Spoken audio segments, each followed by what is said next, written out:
Hello, everybody. Hello, how are you? Welcome to the Tessa-Marie show, and I am Tessa-Marie. How are you doing this evening?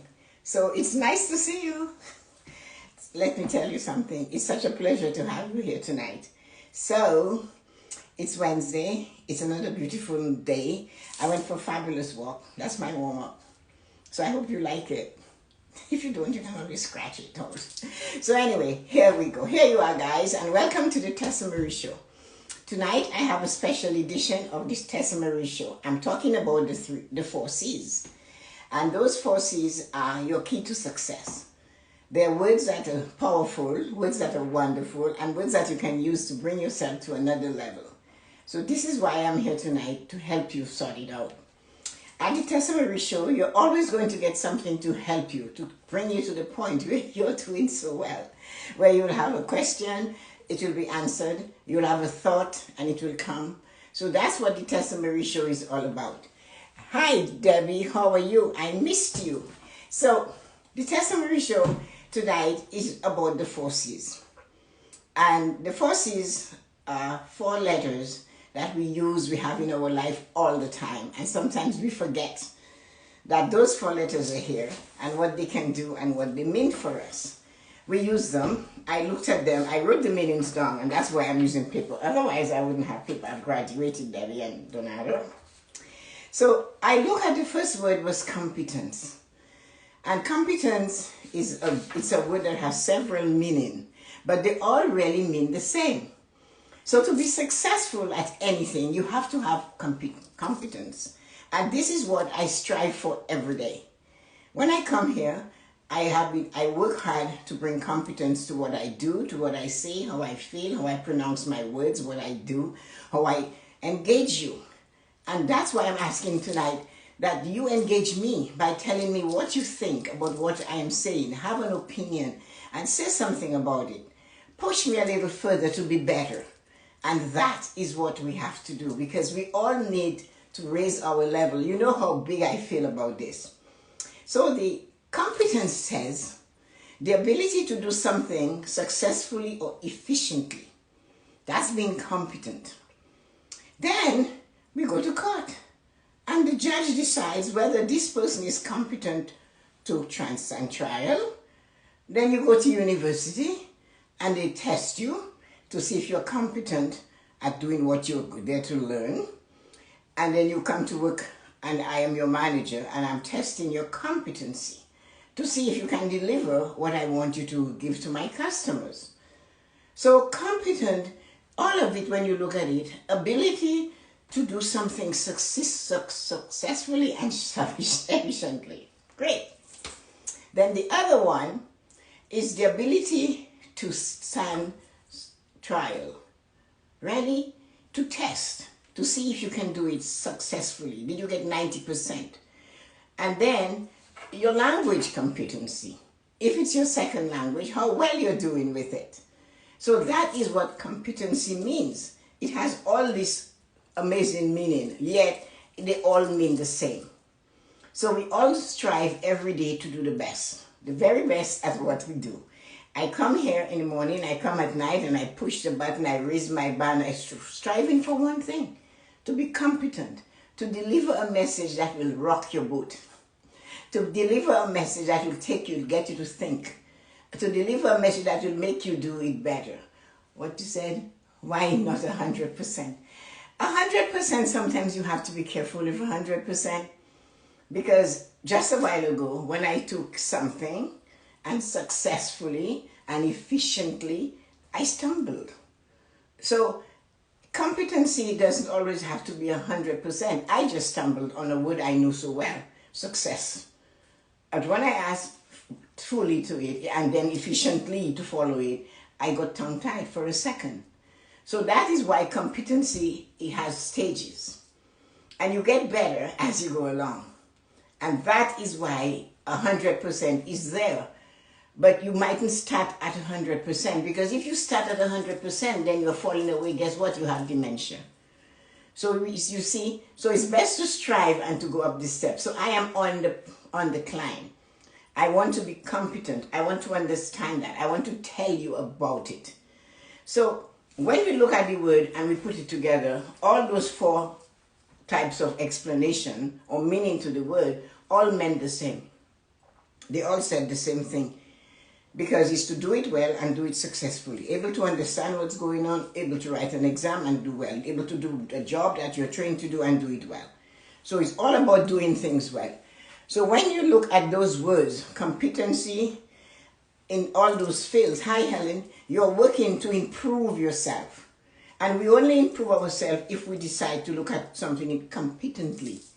So competence is one of our words. And we have to use those words to bring us to the level of success.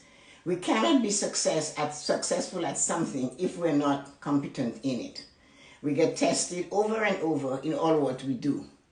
So there we go. Our second word that I chose tonight for my 4 C's. I know if you don't have those 4 C's, chances of success is not going to come. Competence. You do something wrong in a job, in an office or something, you quote something and the quote is incorrect. That is a mark against your competency. And then the other one is the ability to concentrate, the action on or power of focusing all of one's attention on a task, on a thing above all others at a given time. That is what concentration is. To put all of your power, all of your thought, all of your on that one thing and concentrate on that one thing at one time. But yet, in the world in which we're living, they told us multitask is king. And maybe if I was never a manager of a branch, I would understand what multitask, I could embrace it. I never could embrace multitask. I couldn't embrace it at home, and I certainly couldn't embrace it at work. I thought multitask was a way to just make you feel, hi Rose, was making you feel so terrible because you're rushing here and rushing there. Was it Einstein or, yeah. He said when they asked him how you're able to succeed at one thing so well, he said, while the world is doing several things at one time, I put all of my concentration on that one thing until I get it. So have you seen when you're even at home, a woman, a man, my husband in the kitchen, he has 110 things going and everything is going. I would just walk in there and walk right back out. Because I cannot have 10 different things happening around me. I cannot be rushed. I cannot have all these things. It's just the nature of the beast. That's how I am. But so concentration is your ability to do one thing and put all of your effort into it and see it to a satisfactory result. Multitasking, now they're questioning the results on multitasking. Now they're questioning whether it was a good idea to implement it in society. They're saying it is causing, what do you call it, stress syndrome, fatigue, chronic fatigue stress syndrome, whatever that is. But anyway, apparently that's a disease. Years ago, they taught us all this multitasking, and now they tell us not to multitask. Go figured. It's true. Multitasking, have you seen when you're multitasking how many mishaps you have? Or how many things that happen? Well, that is it. So concentration on one thing is the way to go. That is the result you're seeking for, to concentrate and get it done. Now, concentration is not an easy thing to do. Just like being competent, it comes with practice. Like a while ago, somebody made a comment, I think it was an adult, that 100%, why not 100% competency? And I said no, because you have to build it up to that level. And even when you get there, you might make a mistake. It's not that you're looking for it, but something might stumble and fall. Like when I tried to say 2 words that were similar yet different, successfully and efficiently, I stumbled. And that is why you take competency and you bring it up. Now, concentration is almost to the point where you have to stop your inner self from talking. People talk about your subconscious mind like you have another mind somewhere.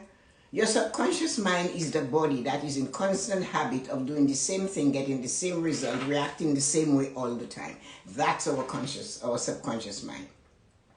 And that is what we have to tap in and to say, be still. Relax. You have to tell your body, we are going to sit there and we are going to pray for half an hour and you're not to move a limb. Let's try that. The minute you start fidgeting, you're losing concentration on that prayer, you're losing concentration on that book you're reading, you're losing concentration on that thing you're doing. So concentration is the ability to sit still, put your mind and your effort on that one thing until you get it right. So you see why these two, you can see where competence and concentration are going. And these, if you can control them and put them into work for you, is a sure way to be successful at whatever you're trying. Now, clarity. What do you want? The quality, I said, is being coherent, intelligible, to be certain, or to be definite. Clarity is telling me, tell me. Have you heard that you're talking, you have a leader. A leader is supposed to see the big picture and try to and the job of the leader is to say, this is the picture. Transfer it to the subordinate, the managers who transfers it to the lower level employee with clarity. So if it is your plan, your goal, can you see clarity? As you're making a goal, you have a plan, you have a determination, you have something you're working out. How do you get clarity? How can you explain it in a home? We have a goal in the home. How do you explain to the other members of that unit the clarity, what you're seeking, what you're planning for the family as the head of the family or the leader of the company? You must have clarity. If you are the leader of yourself and you have a goal, you have a plan to succeed, how you're going to be clear? You cannot be muddled. You cannot have a plan to succeed and you're not competent in explaining it. Your concentration is frazzled and your clarity is cloudy. You cannot see clearly. Something is in the way. What is in the way? You have to move it so you can see and understand what you have to say. The leader of the team is going to say, this is the picture we have for this company. But if you give us information that is not clear, how can we do it? The same thing appears again. Life and prayer they're like this. Our life is intertwined with our prayer, our worship. We go to pray and we pray wishy-washy. When we get wishy-washy, then we complain that God does not care, He doesn't love, or whatever you decide you do. But remember, we have free will. So if you believe that prayer is your answer, then make it clear. They told us a joke of a woman who wanted a man and got a one-legged man. She went back to God and said, you send me a one-legged man. And He said, well, you asked for a man. So clarity is important in all what we do. When you come to me to do numbers for you, to fix your finances, because that's what I do best, and I ask you how much money you make and you tell me you make about 40,000, you just tell me how I'm going to put about 40,000 in a computer. Don't you know I need clear numbers? Don't you know how much you make? Pretty close is not a number. Almost is not a number. What? Well, last year, Tessa-Marie, I thought, really, and I'm sitting there and come on, I have another person behind you. And I don't know what to do. So when you meet somebody without a lot of experience and they ask you for something and give it to them clearly. This electrician said he made 100,000. The staff that was looking after his mortgage put in 100,000. She didn't know enough to make that. If you work $95.86 an hour, there is no way you're going to get 100,000 out of that. She didn't have the experience and he wasn't clear, so the mortgage was declined. Because when his actual salary came in, it was below 100,000. So we had to renegotiate. He lost his temper, we had to go back. So clarity is important. Know how much you make. If you're making $96,000, you're not making 100,000. So don't tell me you're making 100,000. If you want something, explain what it is. Be clear in your thoughts, words, and action. Be clear. If you're talking to somebody, explain to them. Let them know. If you're the leader of the team and this is where you're taking this company, well, we all need to know. And your job as a leader is to explain it to us so it is understood clearly. That's where clarity comes in. So you see how those three things can really destroy you. Then the big one, Everybody talks about the big one. The big one is confidence. Confidence. You stand up like this. And some people just use it. And the first meaning, we think of it as the capability in self to perform in a given situation. Whereas it can be a feeling and a belief. One can have faith, and that is confidence. I have strong faith, and I believe no matter what I do about something, my God will help me out of it. That's my confidence in my faith, in my belief. My confidence in my ability, while somebody is taking in a calculator, I've decided I can do it already and I have the answer. That's confidence in my ability. So confidence is not only standing and saying, I have confidence, I can teach you confidence. Confidence is inside of you, and you are the only one that can make it grow. Somebody can give you the tools to be more confident, but that is not enough. And confidence is not shouting. Confidence is soft. Confidence is determined. Confidence is actually what you would call ladylike. Confidence has poise. Confidence is when you walk in the room, you can take in the room without moving your body. That's confidence. So confidence is not all that rah, rah, rah, that all they have. Confidence is that thing that is so subtle, so calm, so delicate that when people see it, they recognize it. So shouting at the top of your lung and saying, I am confident, is not confident. I happen to come from a family where it doesn't run, it gallops. Because we were trained to be confident. We were trained at certain things you don't say, certain moments you don't scream, certain times you don't cry. And there are certain things you keep behind, but that was to hold you back so that you don't crash in the crowd and show your weakness. So confidence doesn't have to be that shouting, I am so confident I can take you on, I can fight. No, no, no, no, no. Confidence is the thing that gives you the ability to know you can come back and try tomorrow. That's what confidence is. Confidence is the thing that tells you today was as is, tomorrow is the gift of the present, and I can try again. I'm confident I can try again without fanfare, without bells and whistles. And when confidence comes that way, it sticks, it stays there. So when somebody tells you that they're confident and they're marching through and you can hear them marching and every part of their body is moving, that is a confidence of show. Confidence that has roots, that is deep, is calm. They hold their ground. They don't shout, they allow you to speak. They listen to you and then they state their case. So the most abused word is that confidence. A state of being or feeling certain about the truth of something. The truth about something. That is confident. You're certain. But certainty doesn't mean you have to scream. Yet when I come across somebody that's confident, they tell me they're confident by expressing behavior that shows me you're not sure, are you? And that's the question you're asking yourself. Why you see what they're behaving like. So confidence is that thing amongst those four is the most abused one. Competence, they don't use it often. It's an unused word in this modern world. They will not say you're good at it. They'll not tell you, are you competent?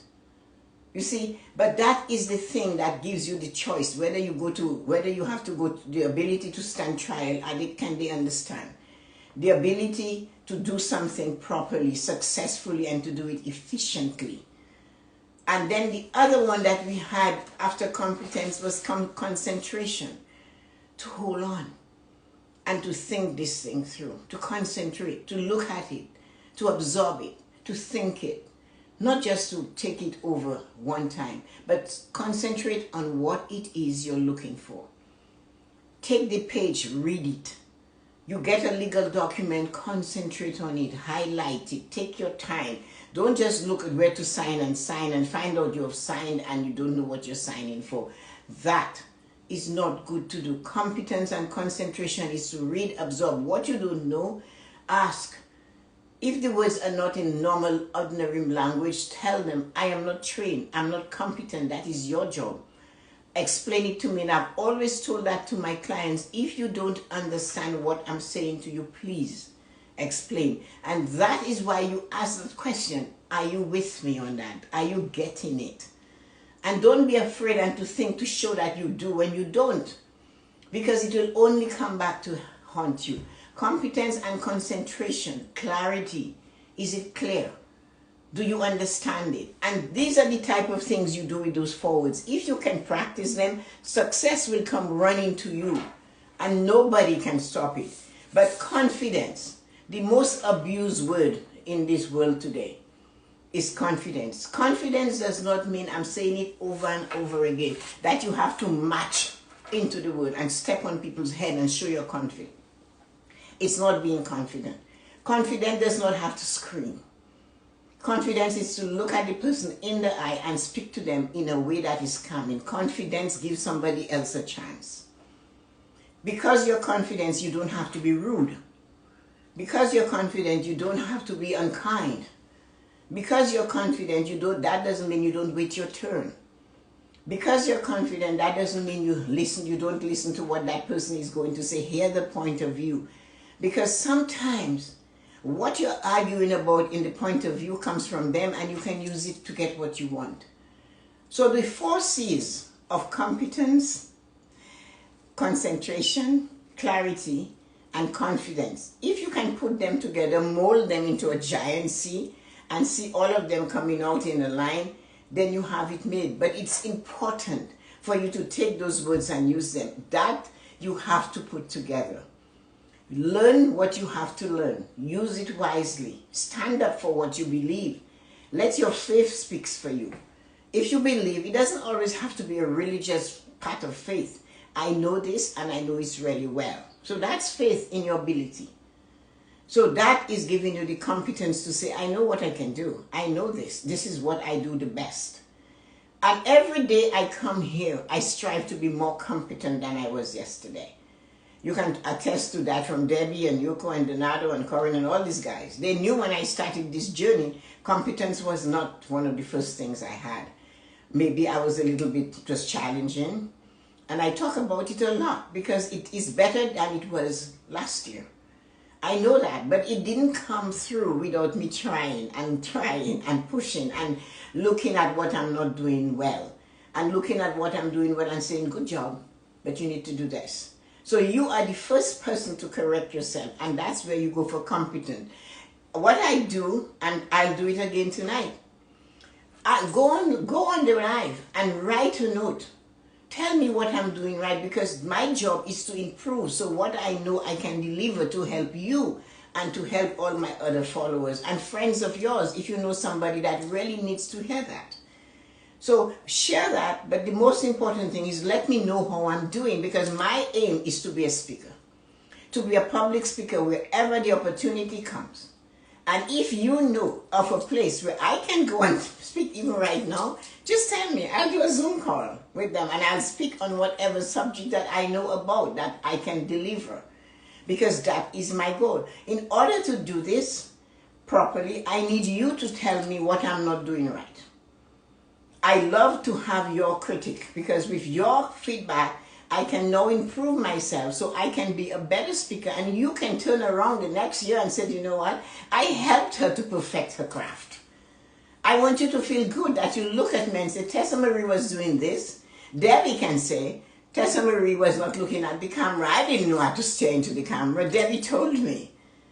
And I am so proud that she took the time, and I'm so grateful and appreciative that she took the time to teach me and to tell me what I was not doing and to encourage me to do better. And when I switched to a brighter room, she told me she liked it.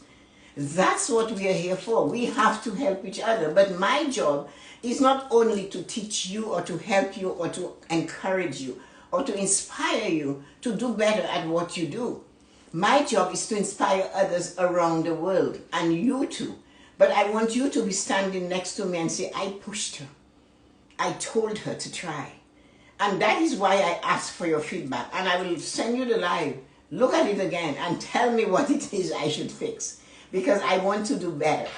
And that's my call to action for you tonight. Put a comment and tell me what you didn't like, what I can improve on. And if you like something, tell me so I can make sure I polish it and do it a lot better next time. So this is what it is. That's why I chose this thing. And for a recap, our words were competence. The ability to do something successfully and efficiently. That's my goal. That's my aim. I haven't gotten there yet. I am still climbing. The summit might come one day, but I'm sure there'll be another summit ahead of me, another mountain to climb. And then concentration. The ability to sit and think about something until you get it right. If you meditate, if you're praying, you're in concentration. You tell your body, don't move. That's your subconscious mind. You only have one mind. If your body is your subconscious mind, it moves because it has habits that it has formed over the years. How we walk, how we stand, how we talk, how we fidget, what we do.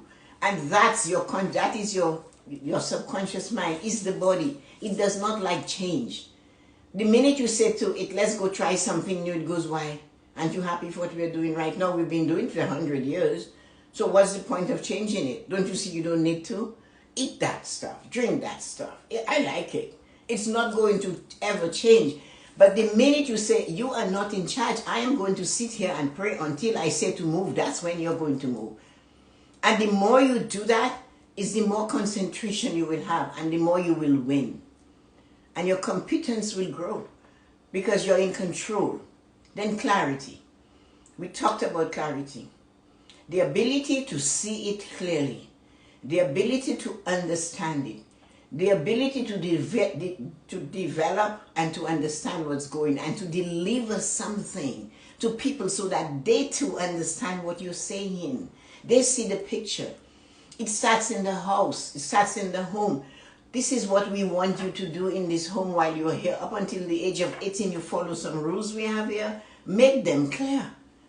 Let them know what the limit is. Let them know what they should expect from you. Make it clear. And don't ever, because kids nowadays and young people nowadays, they have more angle than the square angle. So you have to fix this up. So you have to say, this is it. So clarity begins at home, and you teach that person who might be a leader tomorrow to be clear because they were brought up with that. You see, it continues. The rope never ends. And then we take confidence, and everybody strums and stumps their hand. I want to be confident, and I can teach confidence. You can give me skills that will enable me to be more confident, but you cannot teach me to be confident. I have to find the root of confidence inside of me and nurture it.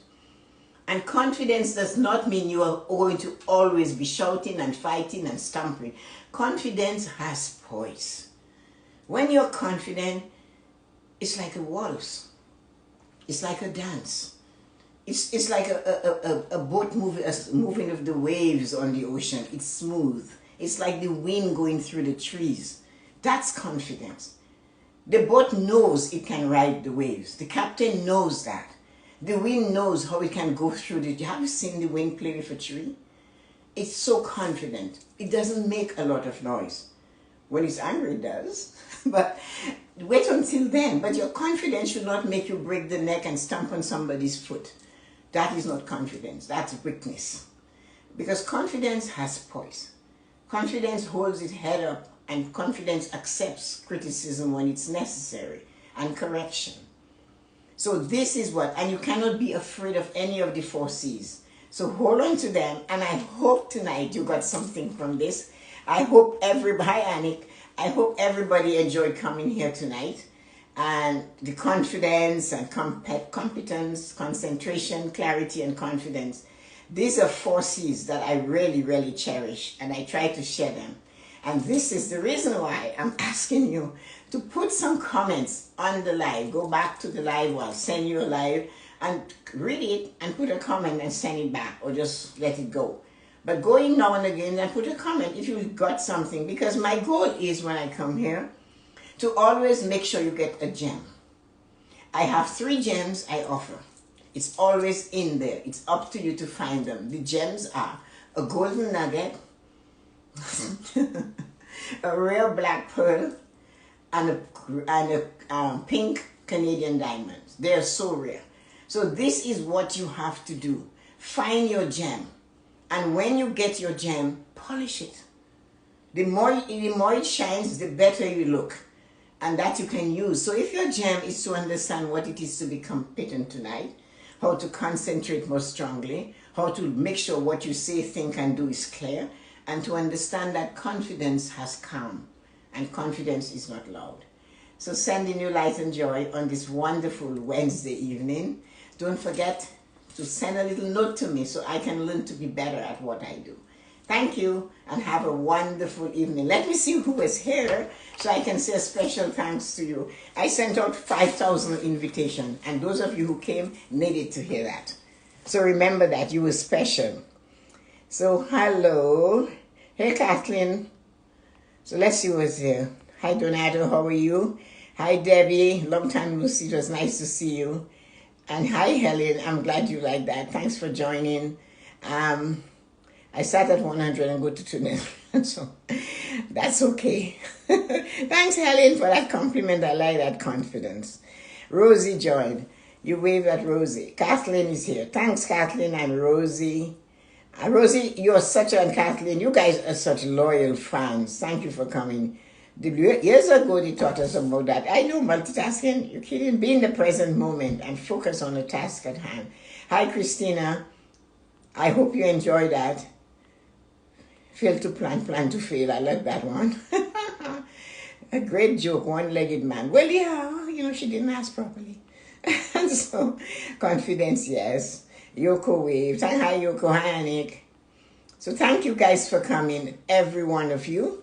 I am special. Yes, you are special. You have calm in you, Christina. You are stunning.